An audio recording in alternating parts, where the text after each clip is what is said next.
Hi everybody, this is YMCA Go, and this is Yoga for Everybody. So this is the season of love, so I thought maybe we'd start with a poem by the essential Pablo Neruda, one of the most beloved poets of all time. And, I thought about maybe romantic love or agape, but I thought maybe I'll read a poem about the love of poetry. So if you can find yourself in a seated position and see if you can relax your perineum, that dome-like structure between the front and the back body, soften that space. You may notice then that you can feel the energy from the earth coming up through you. It helps to elongate the spine and find a sense of alignment. And then finding your breath. So this is Pablo Neruda, and it's called Poetry. And it was at that age poetry arrived in search of me. I don't know where it came from winter or a river. I don't know how or when. No, there weren't voices, there were not words nor silence. But from a street it called me, from the branches of the night, abruptly from the others, among raging fires or returning alone. There it was, without a face, and it touched me. I didn't know what to say. My mouth had no way with names. My eyes were blind. My soul, fever or forgotten wings. And I made my own way, deciphering that fire. And I wrote the first faint lines. Faint, without substance, pure nonsense, pure wisdom of one who knows nothing. And suddenly I saw the heavens unfastened and open to planets, palpitating plantations, the darkness perforated, riddled with arrows, fire, and flowers, the overpowering night, the universe. And I, tiny being, drunk with a great starry void, likeness, image of mystery, felt myself a pure part of the abyss. I wheeled with the stars. My heart broke loose with the wind. And so, with your heart breaking loose with the wind, finding your breath, letting the love that is around you come inside of you, and letting the love that's inside of you come out, we'll start the practice in child's pose. So, child's pose is the most marvelous of poses. Toes together and knees out, because it allows you to elongate the spine. It allows you to open up the lungs and find that breath. The breath that you have channeled from the earth coming up through you that now is flowing. And you may notice there's ways you can bring the breath deeper into the lungs by just softening the lobes, the front, the back, the top and the bottom of the lungs. Making space for the breath.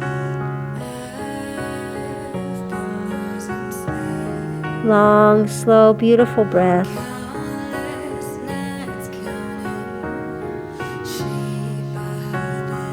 And then coming up into a tabletop, we've got the wonderful music today.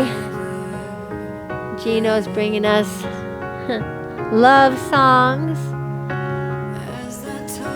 And so now in tabletop, see if you can find that long, slow breath that you had when you were seated and also in child's pose, and bring it to this. Comes way up to the sky, and the belly button drops to the earth. The thoracic spine goes way up to the sky, and then starting to float around with your hips. Playful, right? There's something quite playful about being in your body. And any place that feels kind of clenched or tight, you just wiggle around it a little bit, letting the shoulders play. And the belly button is rolling around by the spine. And from there, excuse me, then you can pull yourself right up into your first down dog. So in this wonderful about down dog is you can stretch your hips toward the sky as you drop your head down. And then one heel and the other heel, excuse me, and the one heel and the other heel, it's like rotating the hips through the heels and letting the energy go into the earth. And as you rotate and make your hips lubricated, then you're able to get the heels closer to the ground by pulling the hips up to the sky. And the upper part of your body in down dog is a lot like it is in up dog. So if you come into up dog for a second here and pull the shoulders back and notice the arch that you have in up dog, relaxing so you're not squeezing too tight. And then take that same arch and bring it into the down dog. It's totally connected. The up dog, if you pull it into up dog for a minute, you've got that beautiful arch with the shoulders rolling back, and then you pull it into down dog, that same arch. And then the right leg comes up to the sky and bend that knee and stack the hip and let that left heel float toward the ground, which allows that right hip to really stack. And the breath is beautiful, right? Long and strong and soft. And bring that right leg forward, and now you're in a low lunge. Aha! So this low lunge is another place where you can have fun with the pose, right? Showing your body some love. Rotating around the hip. I often do this with my eyes closed so I can get inside the hip to a place that's deeper than the muscles. And pulling back into your down dog again with your left leg coming up, and stack that hip on top, and you'll notice that if you keep your arms balanced, the same amount of weight on each palm and each hand is connected to the earth like webbed feet, right? You'll notice you can get that hip even more stacked on top, and then you can bring that left leg forward and scooping it around, round and around, lubricating the hips. Some protection from a hip replacement later in life, right? You keep the joints juicy. And back into down dog, wiggling around. And then the right leg can come up as high as you can, dropping your head down, which allows that height, and then pulling it through to an easy fallen warrior into starfish, playing around with the arms. We're just walking this through, and then we'll put it into a sequence. And that leg comes back, and now the left leg can pull up to the sky and pull that through. So now, on this side, playing with the bird with the hand, right? Nothing stuck, nothing military-like, right? It's a flow, it's easy. Back into down dog and sashaying yourself up to the top of the mat. Arms way up to the sky. And coming down. Arms way up to the sky. And coming down. Arms way up to the sky. Arms up. Cascading down. Flat spine. High plank. You can jump the plank or just find your way to it. Low plank. Up dog. Right leg up to the sky. That's your inhale. The exhale brings you down into your first swan, and we'll spend a little time here. Because swan, also known as pigeon, allows you to stretch out the piriformis, the IT band, the 3 parts to your calf, the 4 quadricep muscles. Give structure and ease to the knee.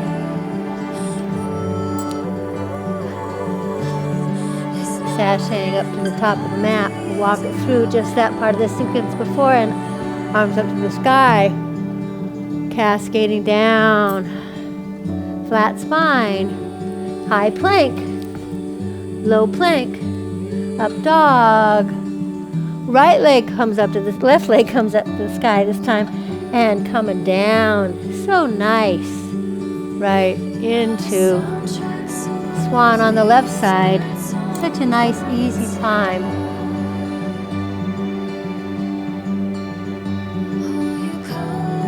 So I often rotate around with my hips when I'm in swan. See if I can find balance, especially in the lower spine. Ease my way into the stretch by rotating around a little bit. Mostly focusing on the breath. Coming back into down dog, sashaying your way up, and we'll put all those pieces together. Arms up to the sky, Anjali Mudra. Arms way up, cascading down, flat spine, high plank, low plank, up dog, right leg up to the sky. Pull it through to swan, that's the inhale. Exhale brings you down. Picking up. Right leg back, left leg up. Pulling it through to swan. Swan bow. Tucking it in, coming up. Left leg back, right leg up to the sky. Find yourself in, up to the sky, into your beautiful swooping around. Fallen warrior becomes starfish, and isn't that something, right? Talk about yin and yang. Big swoop up. Bringing that right leg back. The left leg comes up. Fallen warrior all the way up to starfish. Transformation happening. Big circling. Big circling. High plank. Low plank, up dog, right leg up to the sky. You've been here before. Bend that knee, stack the hip, flip that dog. You're in 3-legged dog. Here's the big circle. The heart opener. Getting ready for a day of living with your heart. Accessible to you and those around you, big circle. Arms up. And then left leg comes up, bend that knee, stack the hip. The more you stack the hip, the easier this flip is, with circles going around. The constellations above you.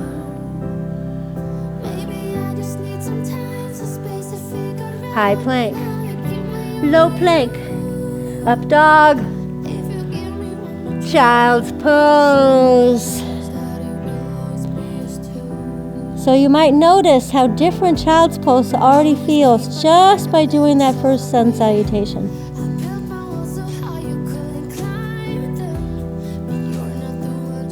Breath. We're always working with the sympathetic and the parasympathetic nervous system. Sympathetic nervous system is the fight or flight. Parasympathetic is freeze. We're working between those two extremes, back and forth. Getting the heart rate up and then slowing it down. So, let's do another sequence we've done lots of times together with some variations. Right leg comes, right arm comes underneath to left. Wiggling down, down, down. And then the right leg comes up and around and clicks behind the left calf. Big circle to the back wall. Find yourself in a balancing stick with Garudasana arms.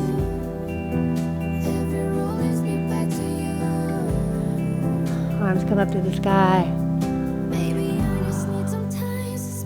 Heart opener, heart protection. Kissing your knee. Arm way up. Kiss your knee. Arms go all the way up. Big expanse like an eagle. Come down.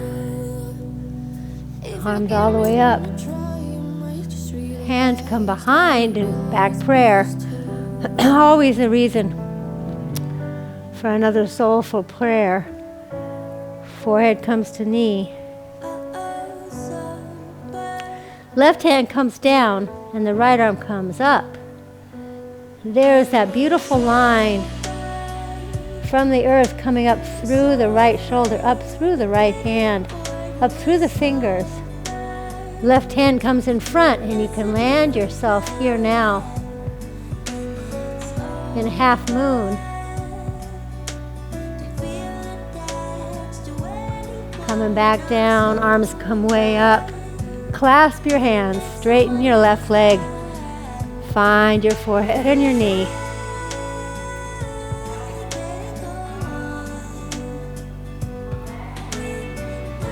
Coming up. We'll do the same thing on the other side. Arms come up to the sky. This time, right arm underneath the left. Left leg comes around and clicks behind the right calf. Big circle with your breath. The leg comes all the way around to the back wall. Find your point of drishti so you can find that balance. Every side is different. Landing down, arms come up to the sky. Aha. Back prayer, bend the knee. Forehead to the knee is for the pituitary gland and for the thyroid. Big swoop up. Come all the way to the ground. Gather the water, bring it up over over your head, excuse me. Big circle with the water and coming up.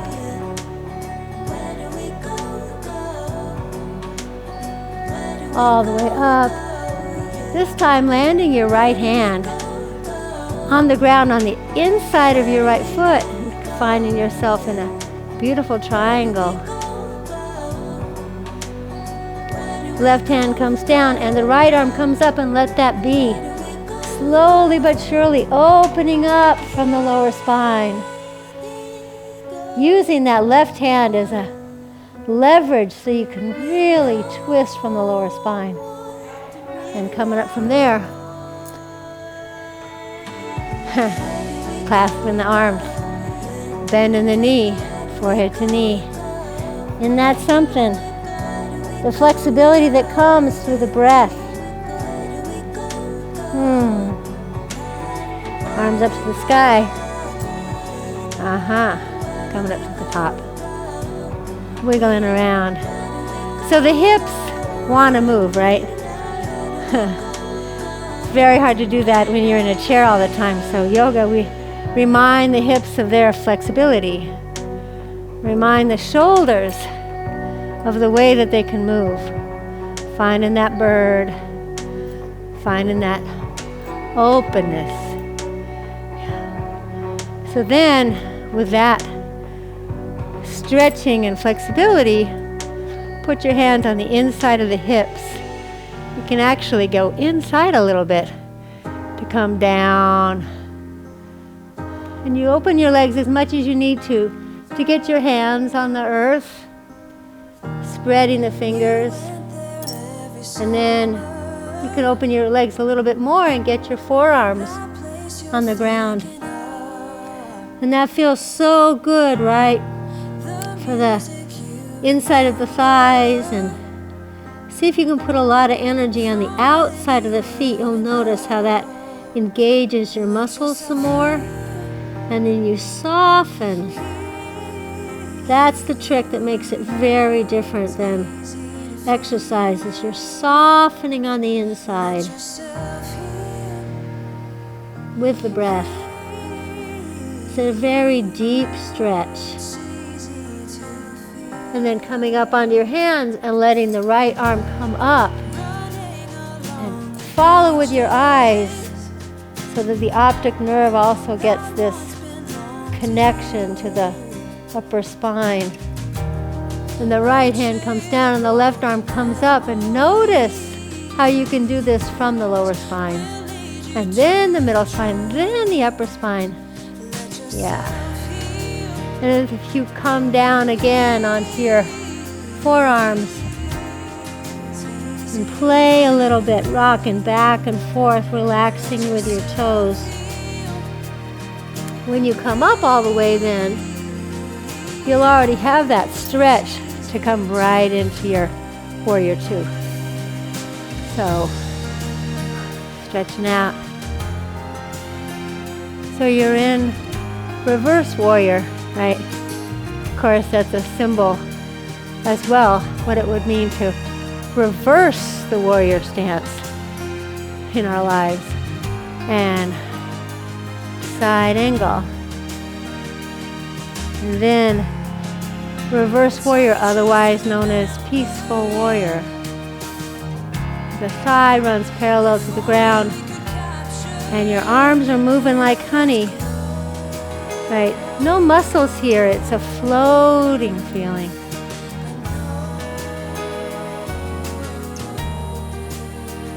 And then walking just the upper body. Land your right arm down and your left arm up, and there you're in triangle. And see if you can let that left shoulder play a little bit as you find your bind. So the right arm comes around to the back and the left arm finds it, and arms are stretching out. Let's do that on the other side. So every side of the body is its own country, right? You might have ease on one side and let the arms float back from the beginning. Run this thigh so that it's parallel to the ground. A lot of energy on the outside of that right foot. And find your peaceful warrior. If you shut your eyes, you might be able to feel the energy coming up through you, all the way up to the sky. And side angle. Very little weight on this left arm because you're reaching up. Energy coming through those right fingers and back into the earth. And the breath.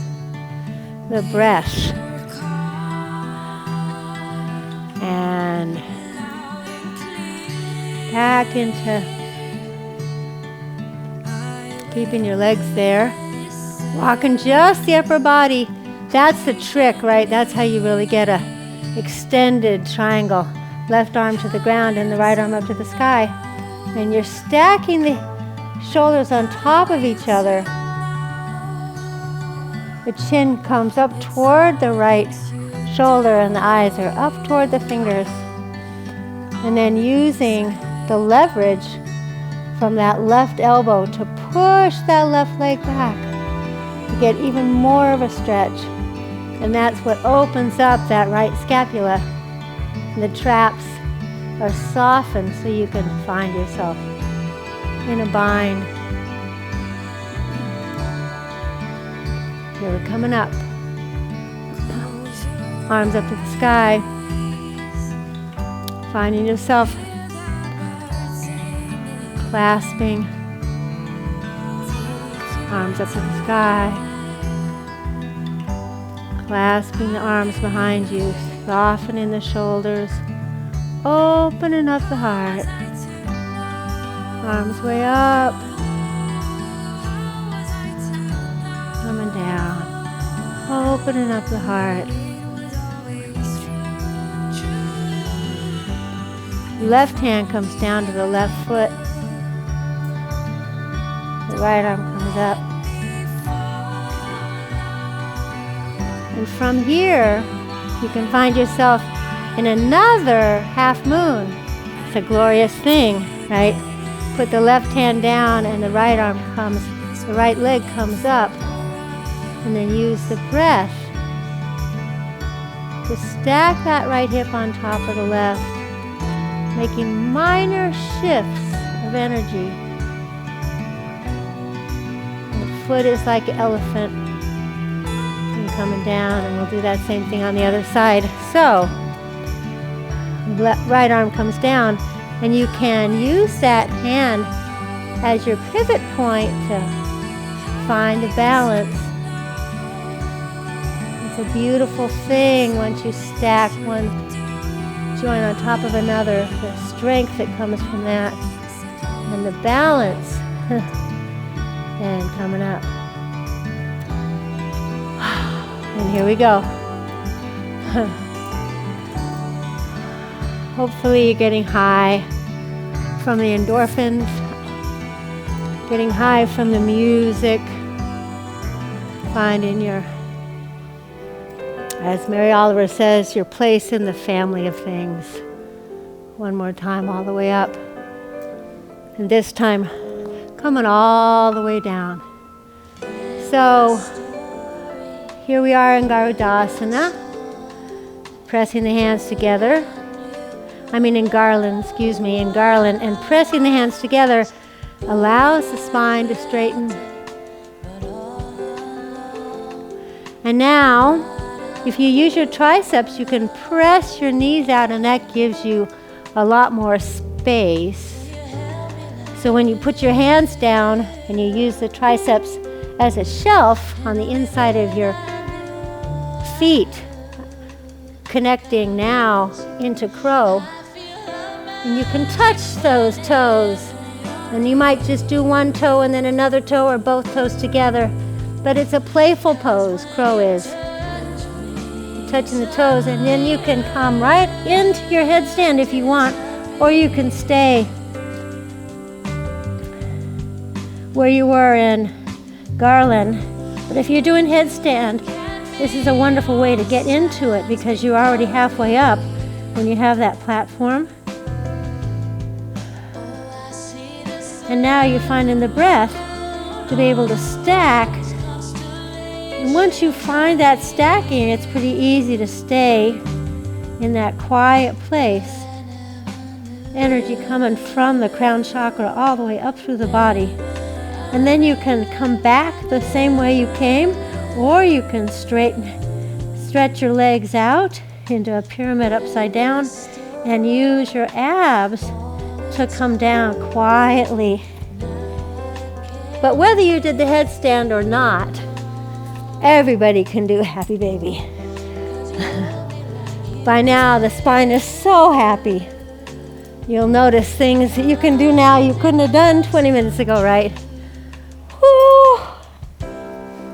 Rolling around. So, this is the more expansive of the rolling, but you can also do happy baby this way. It's a quiet, subtle form of that joyful feeling that comes from being able to play on the mat. And then putting the feet on the ground, you can pick your hips up to the sky and you're joining the hands together again, right? Really noticing how beautiful your hands are, right? That you have the strength to hold your hands, to hold your own hand. And the hips come up. And the belly goes up and down like bellies do. You notice once you're relaxed, you're breathing from the belly as well as from the lungs. And then one hand can come on the right side of the sacrum and the other on the other side of the sacrum, and you can pick yourself up to the sky, and here's another inversion. This is the third inversion. First was child's pose, the second was headstand, and now we got this one. You can stay here in shoulder stand, or you can allow your feet to drop over into halasana, also known as plow pose, stretching out the legs. And then you can come into Garnapidasana, which is where you put your knees around your ears.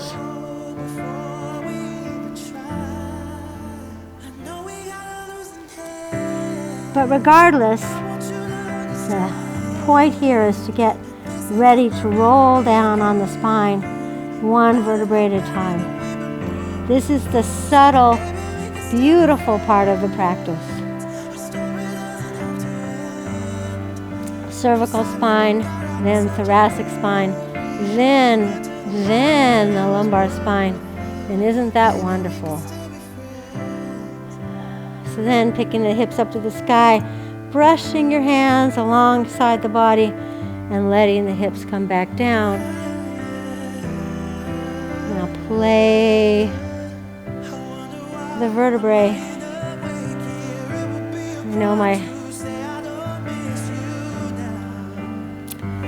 daughter that's come into my life now has a keyboard, and so I'm able to visualize playing each one of the white notes and each one of the black notes coming down the spine. And do this to your own breath. So the inhale is where the hips come up, and the exhale is where the hips come down. Long, slow breaths. It's amazing how long you can make each one of these breaths when your body is relaxed. You're moving from a place of flight and fight to a serene, easy place. Picking the hips up and coming down. So then if you let your left leg stretch out and bring your right knee in toward your chest. Breathe in always through the nose. So you're letting the bicep strength help you here. Pulling the knee in, even to the point of creating a pinch in your right hip is fine, because you're creating a tourniquet effect, using your bicep strength to massage your ascending colon. How happy your digestive system will be, and then let the leg go and feel the synovial fluid rushing through that right leg, and then bending the left knee, and the same thing where you tuck your chin and you look down the center of the body, and you let the shoulders relax. They're not doing any work, it's just the biceps. And pulling the knee in toward the chest, creating a tourniquet effect in the left hip, massaging the descending colon. Letting that left leg come down, and then both legs can come up. You're wrapping your arms around, grabbing the elbows, tucking the chin in, softening the shoulders. So this is wind removing pose, right? And the most important thing is that your shoulders are on the ground. That's much more important than if you've grabbed your elbows. You can also grab your wrists or grab your forearms, whatever it takes to be sure that your shoulders are on the ground, which is what ensures that the spine is connected to the earth. And lowering down. It's a beautiful thing, the body, right? However you modify all these poses is also totally fine. And so now the soles of the feet can come together. So interesting that soul is S-O-L-E, and we also think of S-O-U-L, soul, and how the soles of the feet connect to the soul of the earth. Butterfly here, letting the knees flutter. And then the right leg can come over the left, and you click the left foot behind the calf and open the arms. Or you can keep your knees together, whichever way. It's what we're doing is a spinal twist. And dropping the knees to the left, letting your eyes drop over to the right, and then shut your eyes if that's at all available to you. So you can go inside and find that rubber band that exists between the right hip and the right armpit. On the inside, there's this rubber band that you can stretch out internally.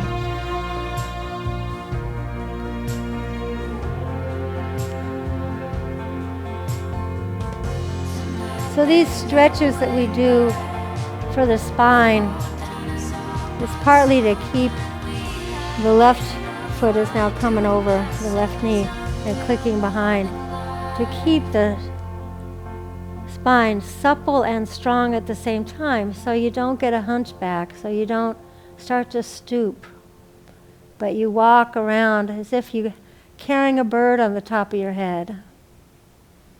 Walking around with that love bird chirping on the top of your head, sitting right on that crown chakra, which is shaped like a fountain. So the bird sitting in a bird bath on top of your head, walking around the earth without stooping, without crunching, stretching out. And you hear the birds that Gino has given us, the legs stretch out, arms alongside the body. And we're in Shavasana, the only pose you don't want to skip in yoga. It's a time when you bring your body back into alignment. Time when you can stay and feel the connection to the earth, to your belonging and the family of things.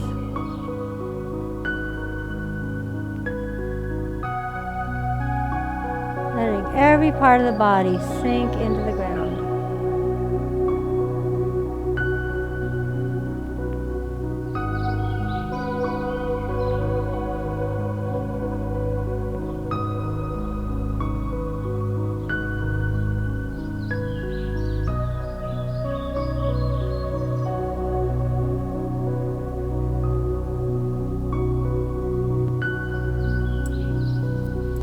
When you're ready, rolling over to the right side, coming up in a seated position. You might want to grab your pillow, but you can always stay in Shavasana, that's for sure. But if you have come up, see if you can soften the perineum again. Softening that space, a place of generation and regeneration in the body. Energy coming up through you, up through the crown chakra. And hands come together in Anjali Mudra, just noticing the beauty of your hands, the perfection of those hands. And we seal the practice with one long Om with a big inhale. Om.